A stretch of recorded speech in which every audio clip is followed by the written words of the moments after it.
After months of terrorizing dozens of women who attended Kilbreda College in Mentone with used condoms and graphic letters in the mail, the culprit was finally identified and arrested by the police.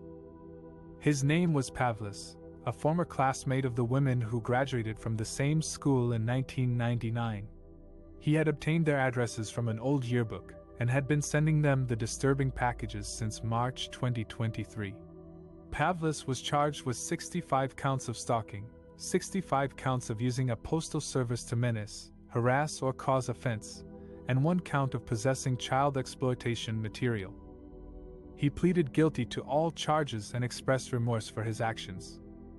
He claimed that he had been suffering from depression, anxiety, and loneliness, and that he had developed an obsession with his former classmates.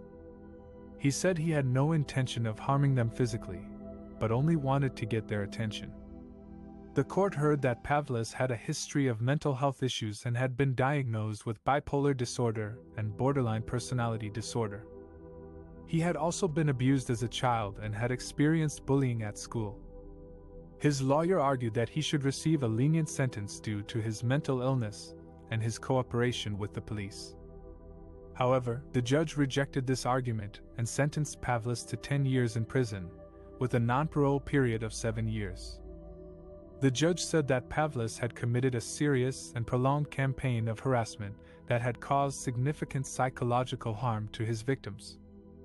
The judge also said that Pavlis had shown a lack of empathy and respect for the women's dignity and privacy. The women who received the packages welcomed the sentence and said they felt relieved that Pavlis was behind bars. They said they had been living in fear and anxiety for months, wondering who was behind the letters and what he would do next. They said they felt violated, disgusted, and traumatized by his actions. Some of them said they had developed post-traumatic stress disorder, panic attacks, and insomnia as a result of the ordeal. One of the women, Bree Walker, said she was glad that Pavlis had apologized, but it was not enough to undo the damage he had done. She said she hoped he would get the help he needed in prison and never do anything like this again. She also thanked the police for their efforts in catching him and bringing him to justice.